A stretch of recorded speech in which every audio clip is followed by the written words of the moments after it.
Hi, I'm Chad. In this video, I will explain the Rows tab in the email editor. I'm going to skip to the review and edit content step to a campaign that I already started to create. I'm then going to click on Edit Content. At the top right of the email editor, you will see a tab called Rows. Once clicked, you will see a drop-down menu listing placeholder rows, empty, also known as empty blocks, or an option to add content from the content library or website URL. Placeholder rows are pre-formatted blocks that have placeholder images and text so that you can replace them with your own.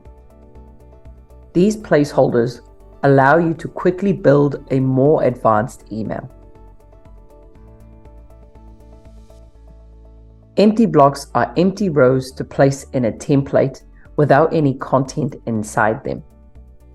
Empty blocks allow you to specify the columns and the layout of the row of the email, and then you can click and drag content tiles into each section area.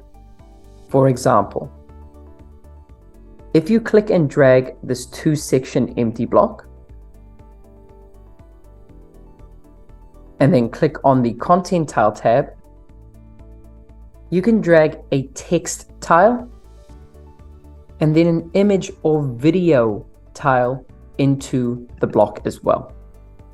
In this way, you can upload an image or link a video into the block and then explain in the text what the image or video is about.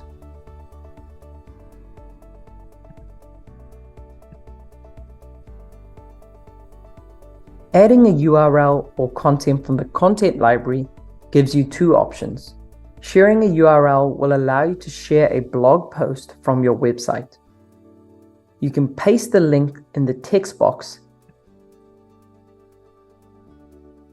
and once you click on Accept, Boma will then give you options as to how the URL can be injected into the email.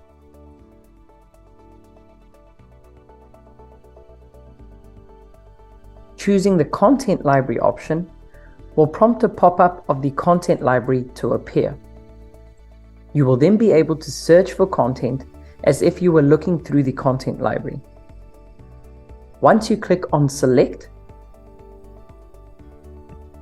Boma will then give you the options as to how that article can be injected into the email.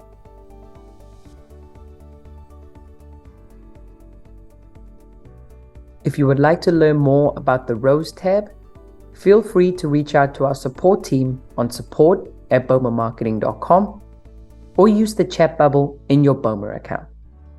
Thanks so much, and bye for now.